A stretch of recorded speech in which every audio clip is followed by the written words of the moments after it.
So when it comes to reliable and consistent cash flow, that's why we love the iMTR model. In our experience, they're steadier, higher paying, minimal turnover. It's just a different game than short-term rentals. So short-term rentals do offer those high nightly rates, but there's unpredictable vacancy, there's seasonal demand, ongoing operational costs, cleaning every few days. But with insurance rentals, on the other hand, we're catering to families who are just like yours, within a few minutes away from your house, and their house had a flood or a fire. They're wanting to move in for 3 months, 6 months, 9 months, but guess what? Their insurance is still paying a nightly rate, and it's not very different than the short-term rental nightly rate. The only difference is you don't have to be in there every 2 or 3 days. If you're still focused on only short-term rentals, you could be missing out big time on this opportunity. Number one, it's because your calendar is blocked out in the future. So people are looking for a 3 or 6 month rental right now to check in tomorrow, and your calendar has a booking next month, so it's not even gonna show up on the radar. So I wanna talk to you guys about one house that we have. Random little house, 1,300 square foot, 3-bed, 2-bath home. When we first started out with it, we were doing short-term rentals. It's a gorgeous house. We really made it really nice so that it would kill it on Airbnb.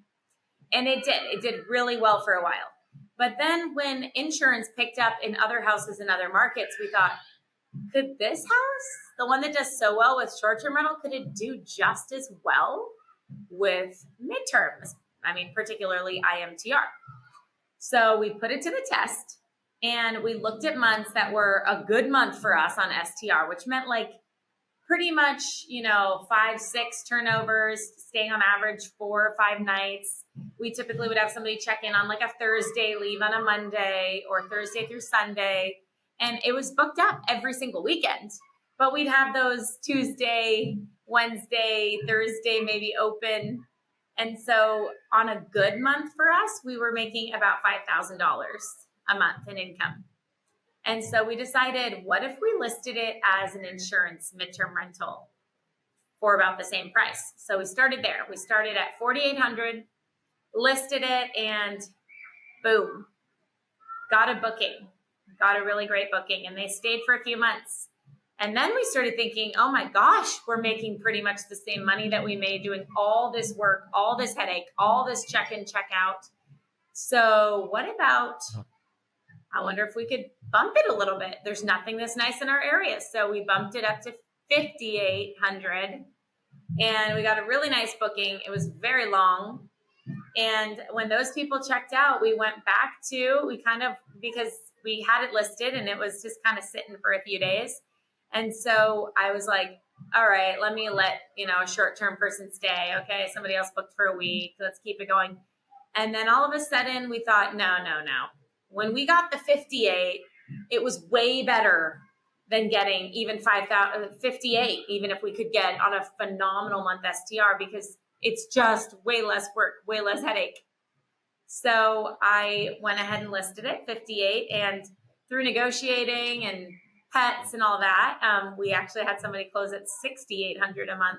And they've been in there going on 9 months right now with no end in sight. So all that to say, it's crazy, but it really is a money saver for insurance companies. If they had to put that same family in a house, in a hotel, they'd be renting 2 or 3 hotel rooms and boarding a dog.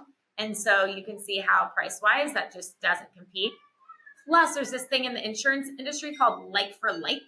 So if you are being put in a hotel that doesn't have, for example, a kitchen that you can cook in, then they owe you dinner every night. They actually owe you breakfast, lunch, and dinner because you can't cook. So you're out of your element per se. But as long as if they give you like for like, you can't say, oh, well, you need to pay for my dinner. So they really, really strive to put a family in the same type of dwelling, very similar to what they came from.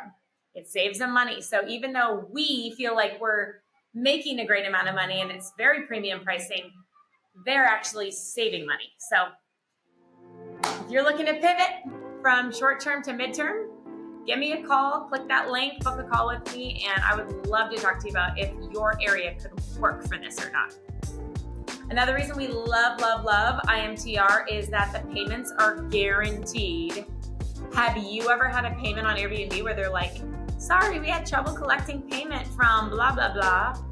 Please reach out. And then you reach out and you're ghosted. Has anyone ever had that experience? If you've been in Airbnb over a year or two, you have, you know what I'm talking about. Your heart kind of drops and you're like, oh, this is the Airbnb horror story that I've been hearing about.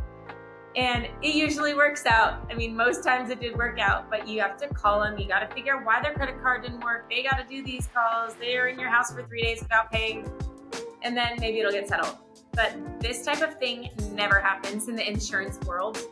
Money is just not an issue, right? So I have somebody moving in tomorrow that I just told them, hey, look, if the overnight check doesn't get to me by tomorrow, don't worry about it. I get the check Monday. I'm fine. I just let them move in tomorrow because I have so much confidence having worked with this company so many times before. Never been late on a payment, never missed a payment, never haggled. I mean, dream clients, and they'll never run out of money. So if you enjoy videos like this, don't forget to subscribe and follow us for more content. Thanks, guys. Have a great one.